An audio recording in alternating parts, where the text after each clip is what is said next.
Welcome to the Gay Buddhist Forum, where teachers from all schools of Buddhism offer their perspectives on the Dharma and its application in modern times, especially for LGBTQI audiences.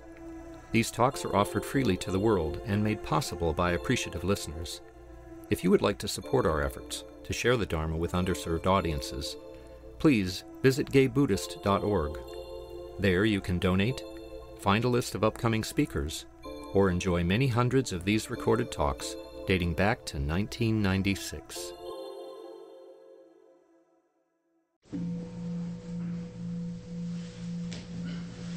And back. At this point in our program, we go around the room and introduce ourselves, first name and/or last name. We'll start over here. My name is David. My name is Michael. I'm Andreas. My name is Kat. Peter. I'm Tom Bruein. I'm Mark. Yeah. I'm Sean Clark. I'm Ray Dyer. My name is Todd Twan. Joseph Fisher. Chris. My name is Roy. I'm Jack. George. Jose. Scott. Peter. Roger. Manuel. My name is Gary. My name is Joe. Michael. My name is Michael. Tony. William. Jeffrey. Jim. Jim Shelton. And I'm David Lewis. I think the background didn't have. Oh, sorry. Age. I'm Nathan. I'm Sean. My name is Brian. Mike McGee. Yes. Thank you. Today we're talking about the prison pen pal program, which there's actually more than one of. And we have a panel of four of us up front. Jim Stewart and I, you know, from Sangha, and we're simply pen pals. We're participants in the program.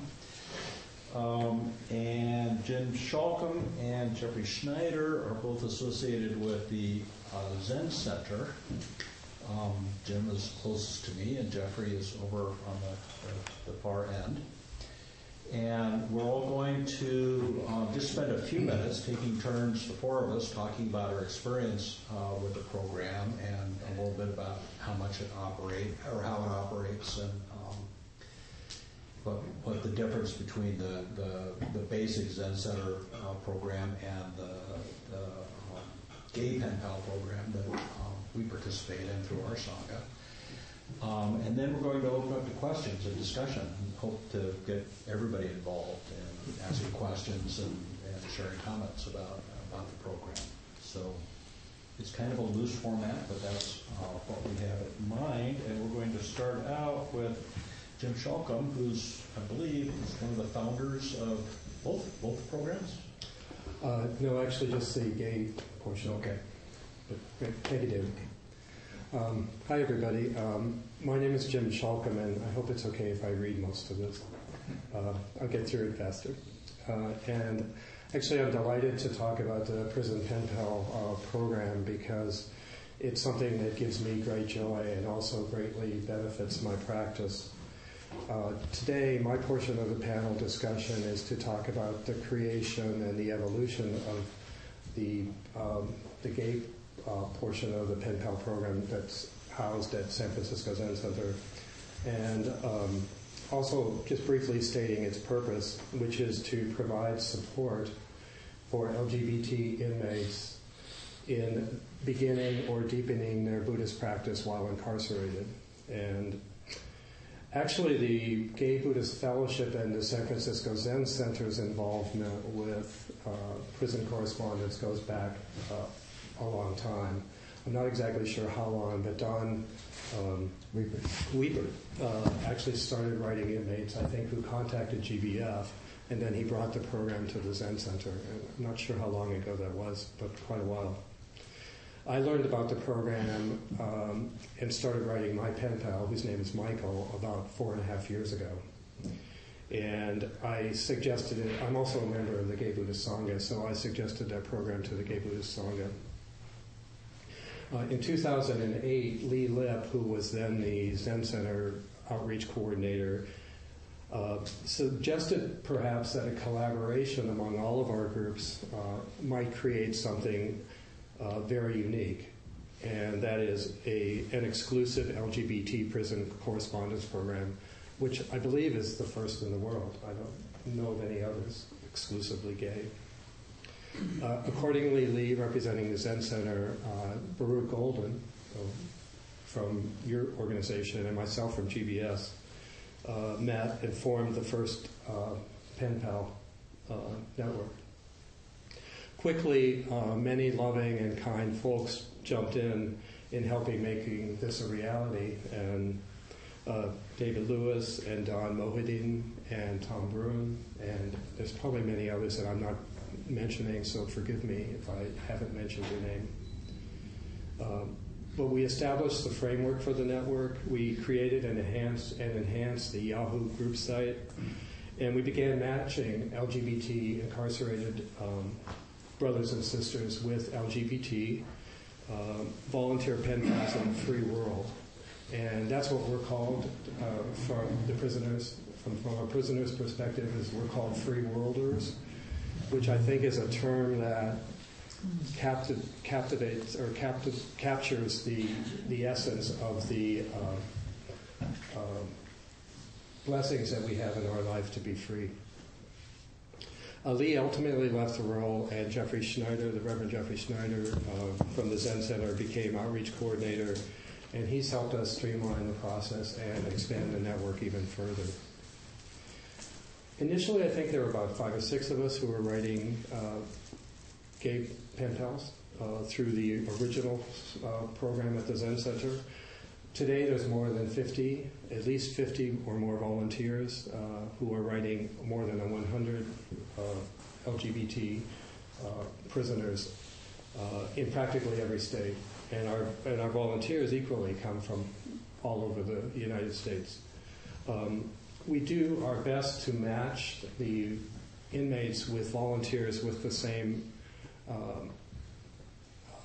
problems or issues. So, for instance, we have successfully matched people with HIV, people in 12-step programs. We recently matched, within the last year, our first woman in prison, a lesbian woman in prison with a lesbian pen pal. We've matched handicapped. We've recently matched handicapped inmates with a handicapped pen pal. And also, we had one request for a person who wanted to explore both Buddhism and Christianity, and we were able to find a match for that person as well. What's really amazing is to see how the program has evolved by word of mouth, because now prisoners are contacting us without seeing the advertisements or seeing us from anywhere else. They're hearing about us through word of mouth by other prisoners. And similarly, the volunteers are coming, doing online searching, and finding our organization. And so our volunteers are from all across America.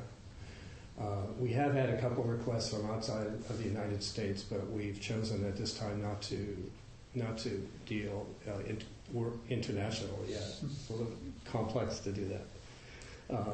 Interesting too, another sideline I think which is interesting is that a lot of our volunteers have been in prison themselves. So I think that brings a special understanding that they're able to give to their pen pals.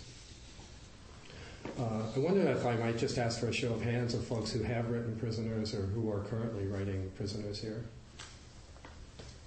This is great. This is cool. Okay, so thank you all. Anyway, my thanks to all of you for your kindness and generosity. And my thanks in advance to all of you who might at this very moment be considering maybe this is something that I can do too.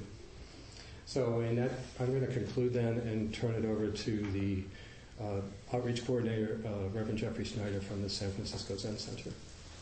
Okay, thank you, Jim. Hi. So my name is Jeffrey Schneider, and about 3.5 years ago, I took over the outreach and volunteer coordination at the San Francisco Zen Center, which meant that I was taking over the prison correspondence program at Zen Center, as well as helping Jim and Baruch coordinate the gay Buddhist prison Gay Men's Buddhist Prison Network stuff. So anyhow, but before that, I had been writing to prisoners myself for quite a few years, independently. In May, I went to a training sponsored by the Department of Public Health for people in the helping professions who might be dealing with clients who were formerly incarcerated. And during that training, I was exposed to some information that I sort of wanted to share with you about the nature of the prison system, both in the country in general and in California specifically. I'm just going to give you a few little items here to mull over, some of which I knew and some of which I didn't realize how indeed horrendous it actually was. Currently, at least as of May, I suppose, there were 2.3 million people in prison or jail in this country, which makes the United States of America the country which has the highest per capita inmate population in the world. We incarcerate more of our citizens than any other country in the world, followed closely by China and Russia. So that would be like 750 people per every 100,000 citizens in the United States. From between 1974 and 2001, the prison population in the United States has tripled. We are currently operating in the state of California at 200% capacity in our prisons and jails. Some of the reasons for this are criminalization of mental illness and substance abuse, the mandatory sentencing structure for nonviolent offenses, loss of industry, no rehab to speak of in our prisons and jails, parole regulations, and of course the ever popular poverty and racism inherent. The other thing that we should probably know, and maybe you already have some sense of this, is that the prison industry is big business. In 2007, it was a $44 billion business in this country. And if we went back to the prison population as it was in the 1970s, it would cost the state of California alone 1 million jobs. So, as you see, there's a lot of good reasons to keep people in prison and to make sure that they either stay there or that they return. There's a 70% recidivism rate among people in prison. Interestingly enough, one of the other things that prison does for us is that it serves as a large mental hospital. In 1970, in the state of California, there were 500,000 psych beds in mental hospitals versus 100,000 psych beds in prison.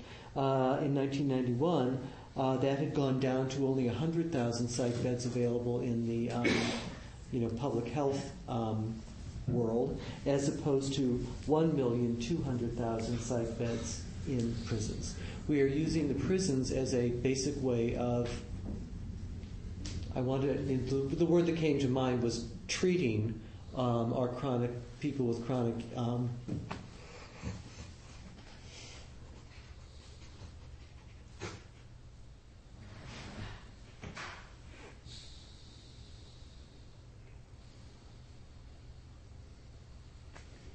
sorry.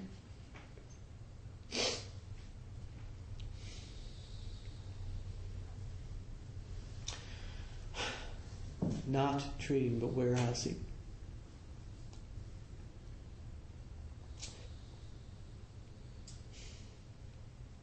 People with chronic mental illness.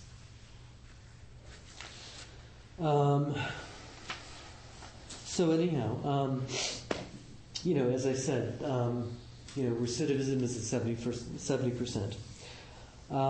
Because there's no rehab. When people get out of prison, there's almost nothing to encourage them to stay out of prison. Housing, employment. There is, in case you didn't know, in many places there is a ban on financial aid for education to former convicts convicted of substance abuse. So anyhow, it really sucks.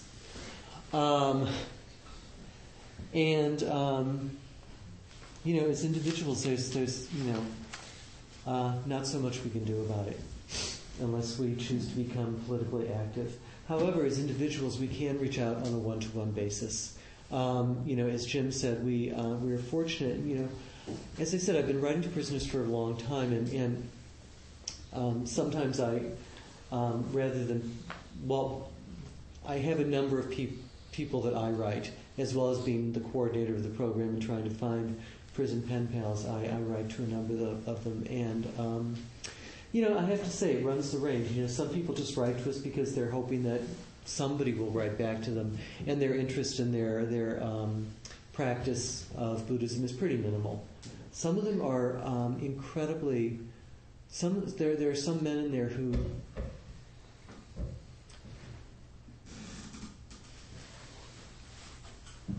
Who put my own practice to shame, who have turned their prison life into monastic practice.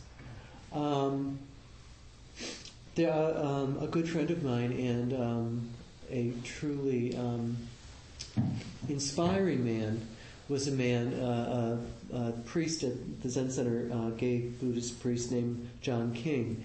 John died a few years ago, but he was very committed to prison Sangha, prison Dharma, and he was one of the mainstays of the prison Sangha at San Quentin. He would go out every week. When he died, he left Zen Center a bequest of $20,000 to be used entirely for Buddhist books for prisoners. So we still have that bequest, and twice a year we help replenish that fund by doing book sales at Zen Center. So they've been pretty successful. We've been able to keep the capital sort of still at $20,000. But one of the things that it allows us to do is that it allows us to send Buddhist books, like new, good Buddhist books, to prisoners, all over the United States for no cost, either to the prisoner or to the pen pal. And it's one of the wonderful parts of my job is to be able to send Dharma into the prisons for people who are, most prisoners don't have a lot of resources. They can't buy books, and a lot of them, a lot of people are imprisoned in states where there's not a lot of Buddhism going on, and actually in prisons where the chaplains might be actively hostile to anything but their particular brand of Christianity. My own experience of writing to prisoners, I've come to admire some of these guys so much.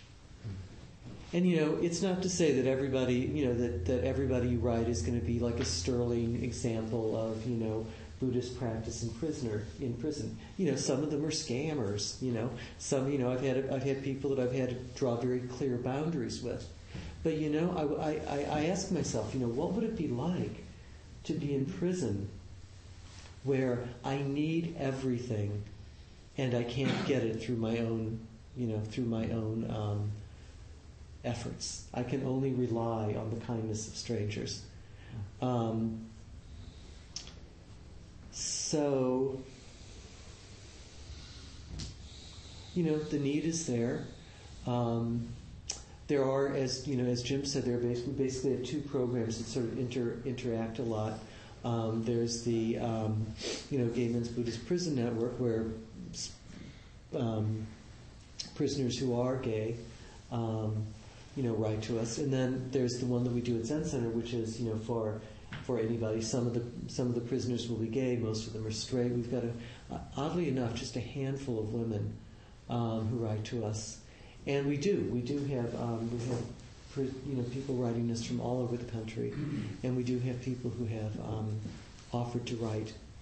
So to be a pen pal to a prisoner takes about half an hour a month and 44 cents.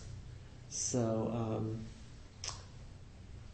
if you're interested, you can talk to any of us. I'm going to have to leave very shortly after we, end the formal portion. But I did bring some of my business cards with my email address and my office number. And if anybody's interested, you can have one, and I'll leave some with Jim as well. I think that's all I had prepared to say, so thank you very much. Thank you, Jeffrey. Some of those stats, I kind of knew the general picture, but I didn't know quite how bad it was.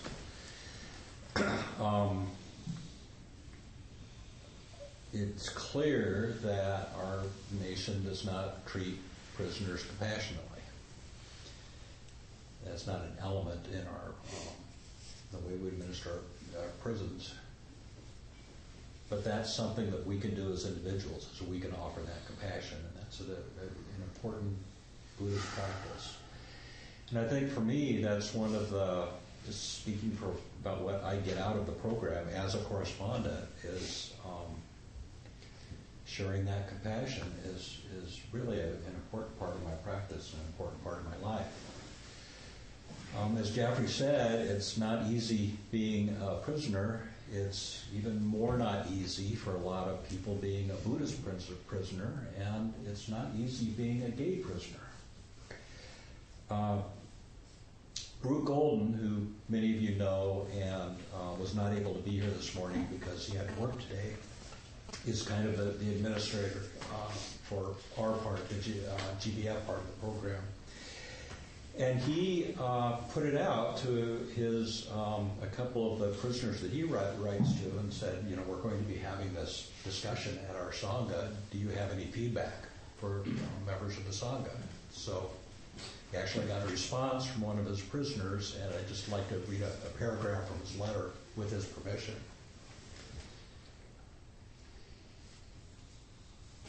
I was fortunate to have a regular Buddhist group at Mule Creek, that's a prison, and to have Jasper, that's a correspondent, as a pen pal, who sent me Buddhist pictures, books, and articles. I shared the pictures Jasper sent, and we used them on our altar in the chapel. I also shared the books and articles with others. What a blessing to have outside support. There are many inmates who get no mail at all and have no Buddhist group to attend. This prison has no Buddhist group, and it's frustrating at times. Oftentimes, being gay in the prison further isolates you. So if anyone is considering writing an inmate, please do.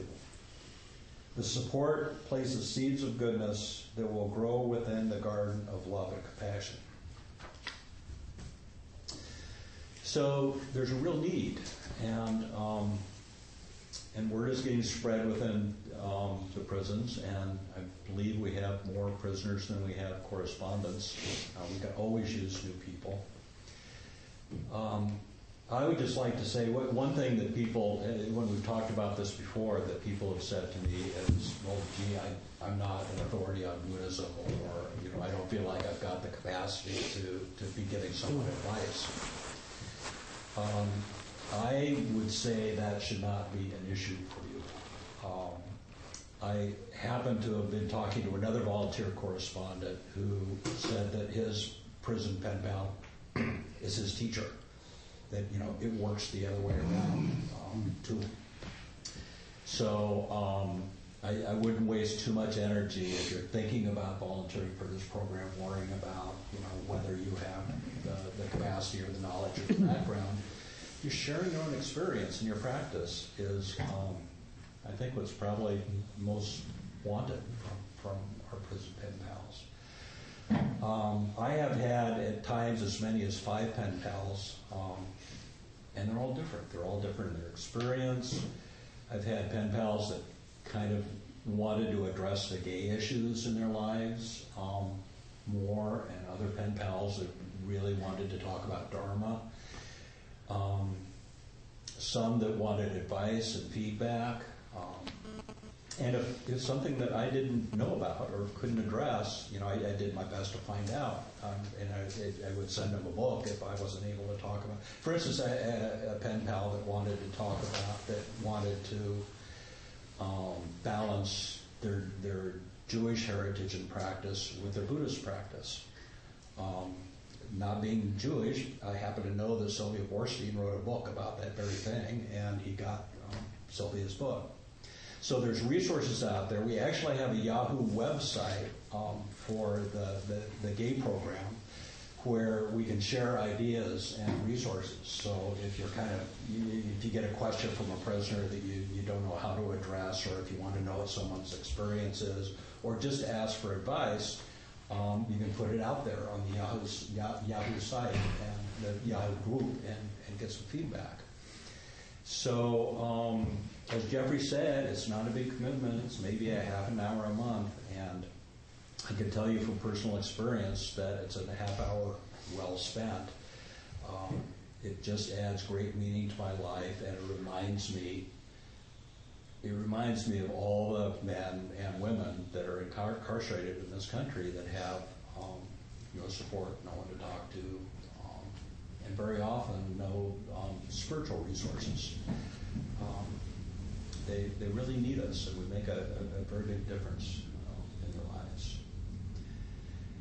So, Jim, would you like to talk about your experience? Yeah, I started before this network because Don Wick would get letters, and he would put out a call for people to read letters, and I resisted for 7 years. I had been a draft resistor during the Vietnam War and been sentenced to prison, and I won the appeal ultimately, but mentally I had spent a lot of time in prison, and I just did not want to go there. But one day, for no reason that I can recall, I just sat down, and because I was a forger in a past life, I have a lot of interest in handwriting, and I saw a letter that had well-shaped, well-balanced, same script on the envelope, so I grabbed it. And I think my fear was that I was going to get sucked up into a dependent situation, and I just could not control it. It sort of happened. But this is, I just want, and my guy James called this week, and I said, I'm going to be talking about you, and he said, I am at peace with my past. Use whatever quote that you want, So, but this is what I pulled up. Hello, I don't even know who I'm writing to, but I'm at a point in my life where my quality of life is such that I wonder why I even attempt to continue. My life has been drama and chaos from the moment I was born. I saw somewhere that you guys did some work with Larkin Street Youth Center. We do meals. My mom was a drug addict, and I grew up from age 12 on Polk Street, doing dope, prostitute, make money doing porn, etc. Larkin Street was a safe place I could go to when it all just got overwhelming. I've never had any family except the one we as kids made for ourselves on the street. My mom OD'd when I was 11, and instead of going to a foster home, I ran away. Anyway, I've been in and out of prison since '93, and in here I'm on the very bottom of the food chain because I'm gay. I've been down this time since 2001, and last year, knowing I already had 2 strikes, I escaped. I just could not take it anymore. I was gone all that summer. It may sound strange, but the whole time I was out was kind of spiritual because I knew when I finally got arrested again, I would be in prison for life. So I spent my days doing things I have never done. I lived in the moment. I ended up getting arrested in West Hollywood selling dope. I was fortunate that I only got 4 more years. I get out in 2012. I know that reaching out like this seems desperate, but I need some guidance and support. I'm tired of being lonely. I want to find my way out of this muck I've been in for 36 years. Question: I've done many things like cheating, stealing, drugs all through my life, and my karma must be pretty bad. My next life isn't going to be a life as a fly or a snake as punishment, is it? And then he writes to the side, I hope not. No. Please pass this along to someone you feel can relate to me. I'm in a bad place in my life. Well, this is irresistible. Besides being, very dramatic and poignant, it's very well written. And I care about good prose. So I wrote him back and said, you should be writing every day. These are perfectly shaped sentences. And so I just got into a thing of supporting him as much as I could. And we've corresponded now for 4 years. And I'm appalled at his gratitude. I get thanks occasionally. but this is a gratitude of a particularly piercing and authentic order, because I feel like I think I've accidentally been a buttress for him at some very dark hours. Although I know the guidelines that came after say, don't use your real name, don't use your address, don't give your phone number, don't ever send money. All too late. I've done that all. I told him. At one point, I don't know, maybe it was Christmas, but in my life, I've learned that it's important to ask for things, to be clear about what you want. So I just spontaneously said, life likes to be asked. So practice asking with me, and I'll do what I can. And he was very timid, and he sent this little order form, and it was like toothpaste and a razor and soap. And I said, get some cookies, get some treats. So anyway, we have an understanding that $100 a quarter. He can get a package once a quarter. So I'm sort of his go-to guy for material things. And we arranged for him to be able to buy a guitar because he loves the guitar. And I try to get him what he asked for, which is he's very reluctant to ask and is embarrassed at asking.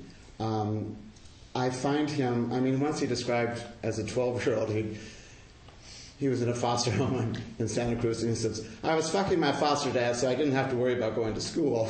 So I hung out with the surfers. We smoked pot, had sex. It was grand. It was grand. This guy really has a taste for freedom. And that's what I really want to support. I don't think I've been a great Buddhist mentor, especially.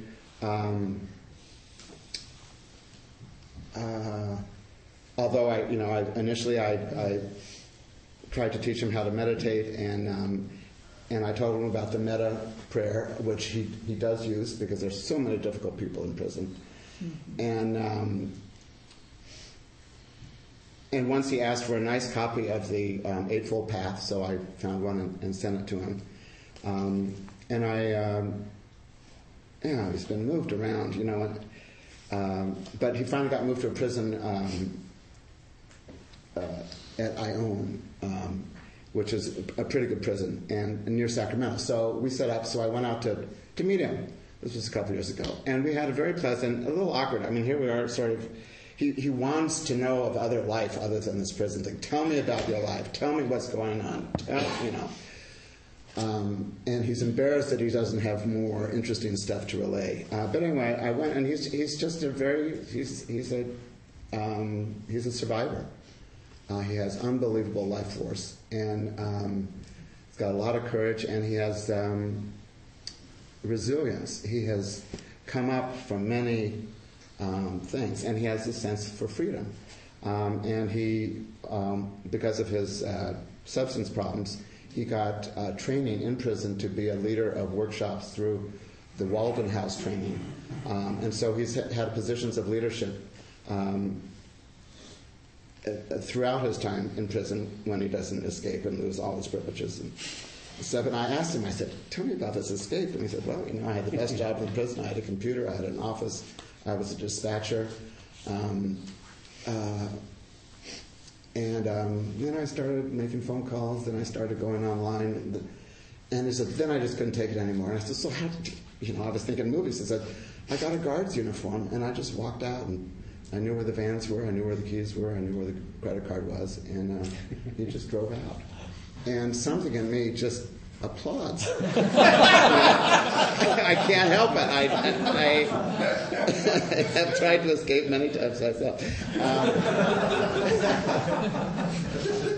So anyway, we have.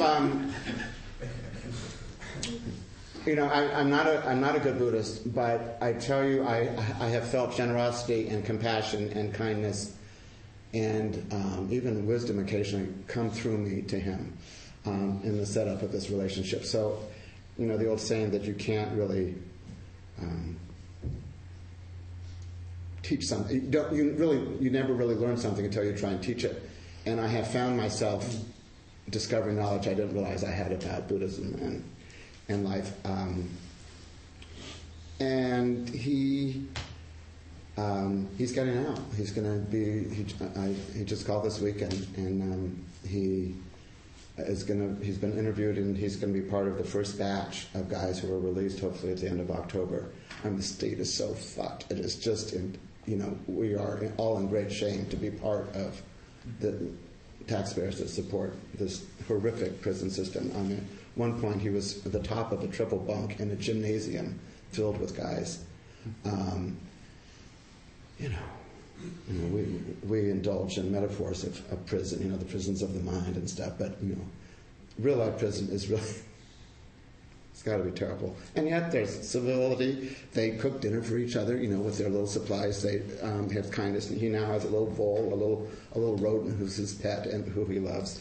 And anyway, he's getting out. And he thinks he has at least 3 months at Walden House. He very much wants to come here. He wants to volunteer at the Larkin Street at our meals. He wants to live a life of service, working with street kids and working in drug rehab programs. And, I'm a goner. I'm going to help him as much as I can, and that's just it's just how it's evolved. I reread our correspondence this past week, and I care about him. He's a really good guy, and I would love for him to be nurtured by this community. So anyway, that's where I am, and you don't have to do what I did, but it's an adventure when you sign up, and it's an incredible service. It really makes a difference. I can't really. Once in his last letters, he said, "You have no clue what a difference you've made in my life." Well, I don't, but it's. We can't imagine what it means to have someone on the outside. Anyway, so that's my experience, and although I don't do the program in terms of some of the guidelines, which he thinks are very important. I said, I'm sort of off the reservation with you, and he said, well, these guidelines are very important to be discreet in how you expose yourself initially until you know who you're dealing with. But I always thought I did, so I just... anyway, I was myself with him, and he has been with me. And it's the richest correspondence. And I tell you, to get a handwritten letter, how often do you get this anymore? It doesn't happen. It's a lost art. And it's a lost form of communication. And it's richer than email.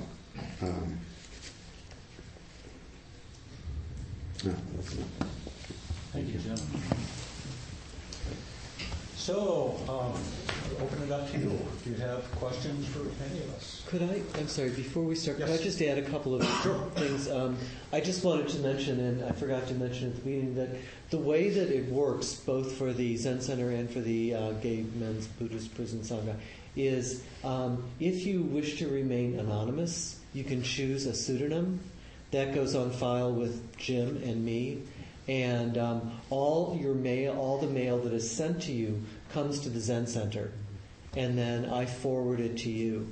So you are protected, if you want to be, which we suggest actually, from having your address be available to the person that you write. And if you prefer to use a pseudonym, that's also something that you can do. Some of us do, some of us don't. And the other thing I just wanted to mention is that I'm always available through email or telephone calls if you have any questions about what books to send, or if they have some questions about Buddhist teaching or practice that you don't feel like you can answer. If I don't know it, I always know where to find the answer pretty much. And then, thank you. So, did you bring a copy of the guidelines? Okay, so I just wanted to mention that on the Yahoo group that we created, there's all sorts of, there's the guidelines, which I think is really important. Your experience is rather unique, Jim. There were no guidelines when I started. Right. Yeah. No. I just want people to know that, like you said, you were afraid you were going to get sucked into something. Mm-hmm. But it's structured in such a way that really is what drew me to it. Once I read the guidelines, I said, okay, there's a structure, there's an arm's length relationship, I can have a pseudonym, all this stuff. And had it not been for that, I might not have participated. Mm-hmm. So those guidelines are available to read. I would encourage you to do so. And also on the Yahoo group, we have links to articles you can print out, there's reprints. You can just print at home, stuff in your envelope, and send something every time you write, as a resource. So that's there. It's Gay Men's Buddhist Prison Network, GMBPN, at yahoo.com. It's linked from the GBF website. It's also linked from the GBF Yahoo group, Gay Buddhist. So that's all there. GBM. Oh, Gay Men's Buddhist Prison Network. So GMBPN. I don't know how we came up with that. I wish we could change it. I don't know if Yahoo allows us to do it. Or you could just go to our website, this group linked there, everything's linked. It's kind of all cross links.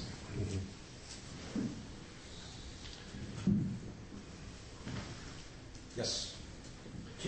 Tell me how do, other than word of mouth, how do prisoners find out about this? Someone mentions something like advertising, or they see it. Where do they find this? Where do they find it out? Well, I think Jim mentioned that a lot of it's happening word of mouth now, but originally we had to have an ad someplace. Yeah, I think you guys used to have an ad, was it in Tricycle or one of the, I don't recall.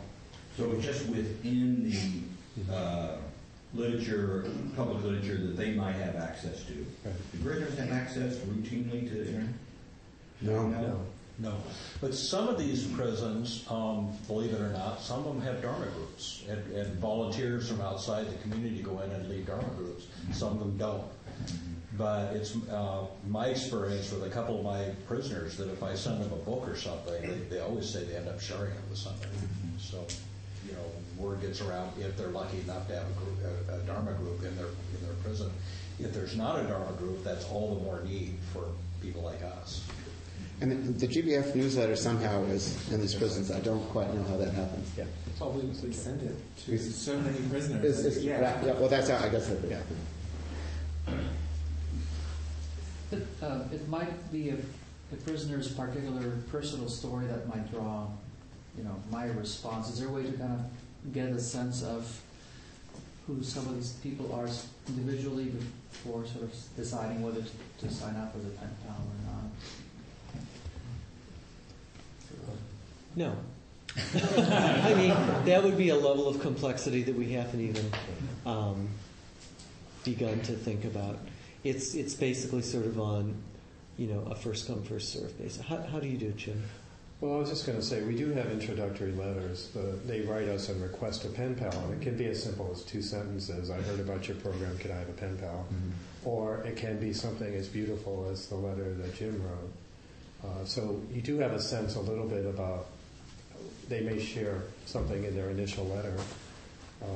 What happens now is the letters come to GBF somehow, magically.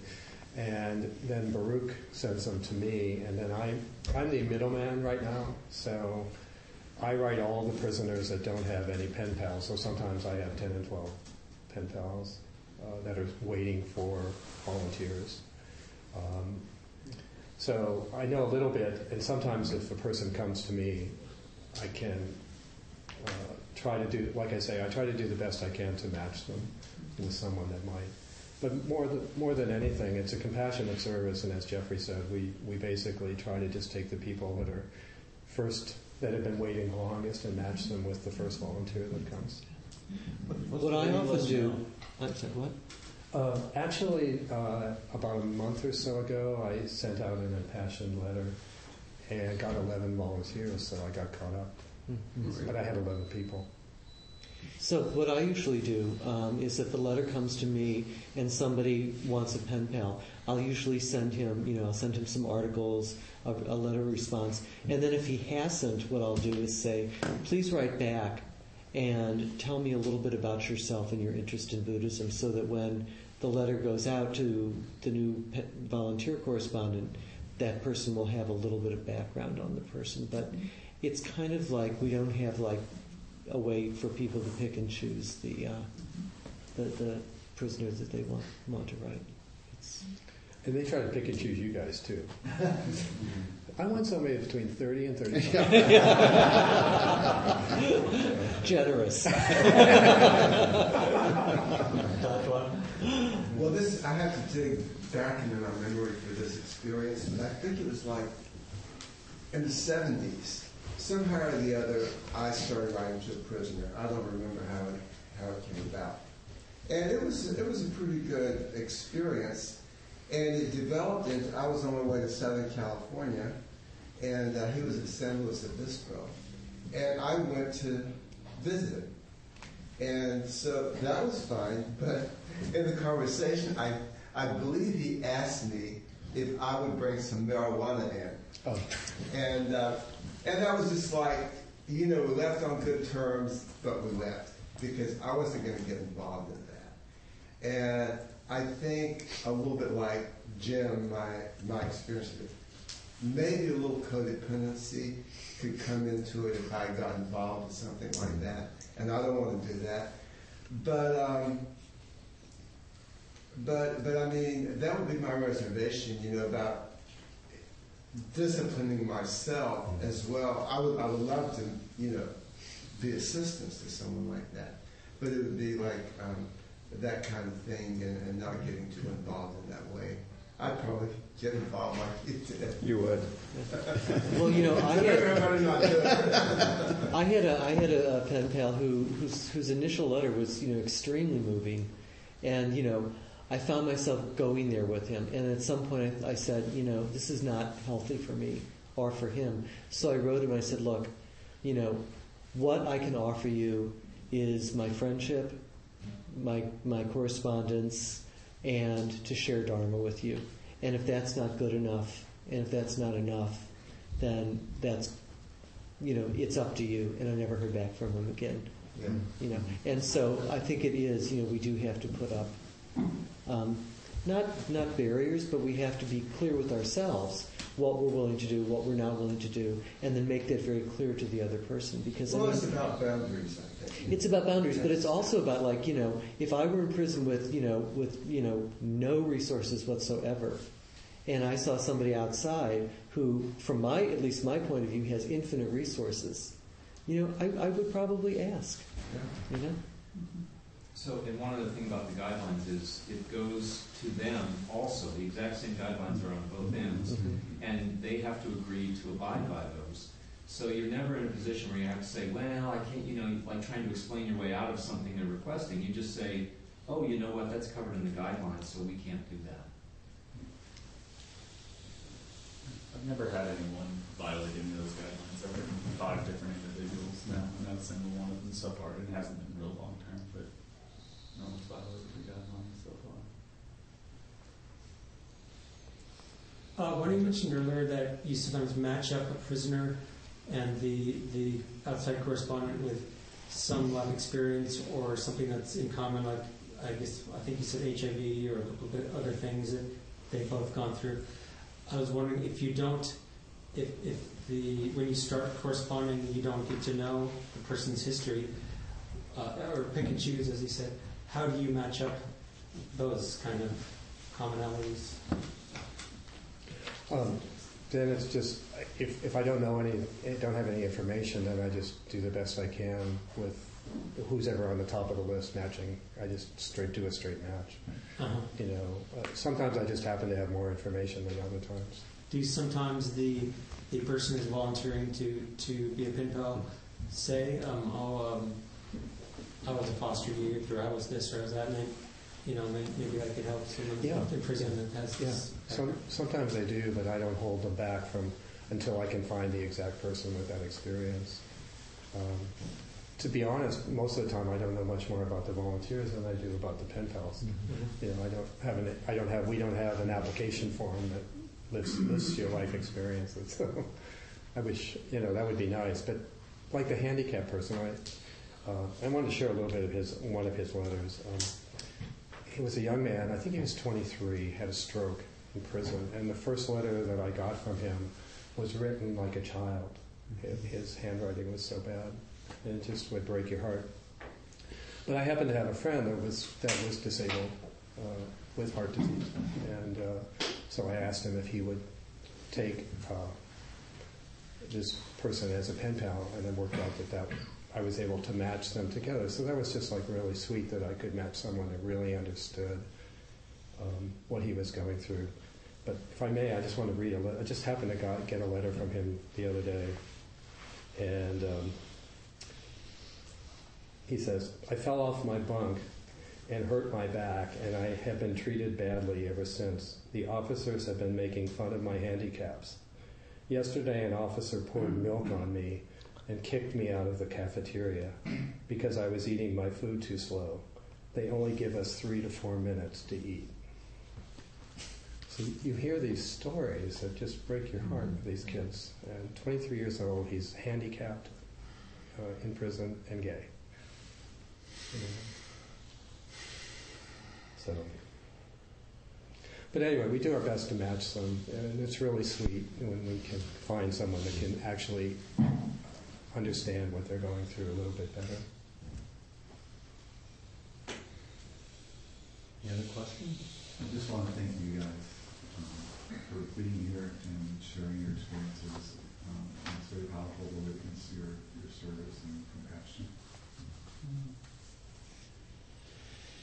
And we love, for your sake and for the prisoner's sake, for everyone's benefit, to get a few new volunteer pen pals.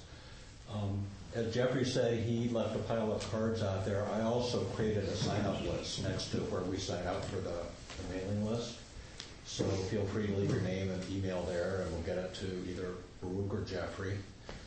And if you have any further questions, I hopefully at least 3 of us can hang out for a while during the social hour.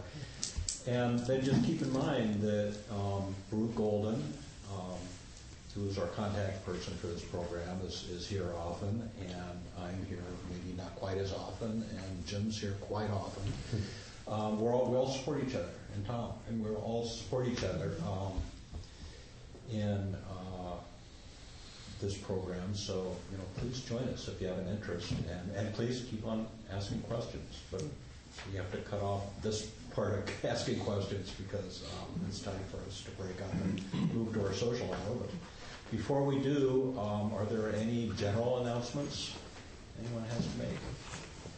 Well, I'm the host today, and so there's some refreshments out there. Please help yourself, and just make sure you clean your dirty cup, soap and teeth. Make sure you clean it with soapy water and rinse. I'll be going around with that honor bowl and to support our sangha and people who come here and share their wisdom. We generally suggest $5 to $8 for whatever feels comfortable for you. And there is a directory, a list of people who are part of the Sangha on the credenza, and you can sign your name, sign in. I think the last thing to say is that some of us meet at 12:30 and by the door and head out for lunch. Just if I. Oh, sorry. No, please go ahead. I'm going to give the cards to Jim, but I just wanted to say, so this has, if you have any questions about the program or my email and office phone number are on here, but so I wanted to make it clear that the San Francisco Zen Center Correspondence program is coordinated at the same place but is separate. So if you come through me, there's no you would not necessarily get a gay pen pal, but I just wanted to make that clear. But if you do have any questions about anything or any resources that you need, I'm more than happy to do that. Right. Thank you, gentlemen, for today. It's great. Susan Moon is our guest speaker next week. She's a writer and a teacher, and a writer for Turning Wheel, so she'll be here for our discussion next week. Any other announcements? So registration is open for our fall retreat. This is our 20th year, and maybe quite appropriately, following today's talk, the theme is gratitude, for all that we have. So there are flyers out on the credenza, also links to this online if you just want to print it out at home, and the registration form is right inside. So we're all set for that. Did you make that flyer? I did. It's gorgeous. Well, I didn't do the drawing. Well, still, it's beautiful. Also, in terms of the retreat, we do have a scholarship fund, and instructions for how to ask for a scholarship are on the back of that flyer. This is my 5th year of coordinating the retreat, and I'm very happy this year to be joined by 3 collaborators. Jerry Jones is handling registration and housing. He's not here today. So if anybody wants to register today, I'm happy to take your check. Tom Bruein is doing promotion. He designed this beautiful flyer. And Roy King is doing on-site logistics and really has helped me for many years. So I just wanted to acknowledge them. Other announcements? Let's gather in our circle of America.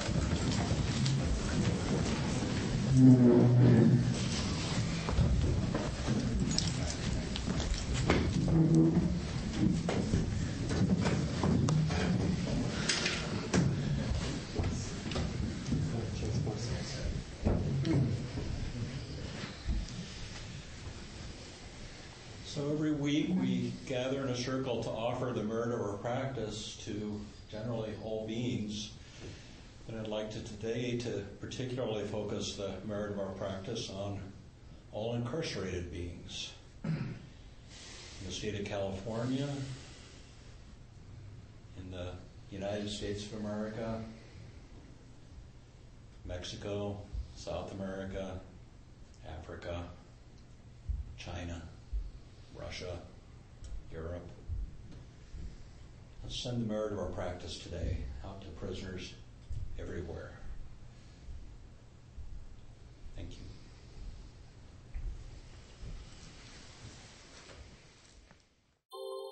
Thank you for listening to the Gay Buddhist Forum. If you would like to hear several new talks per month and be notified of upcoming speakers so you can participate live, please subscribe to this podcast, like us on Facebook, and join our mailing list by visiting gaybuddhist.org.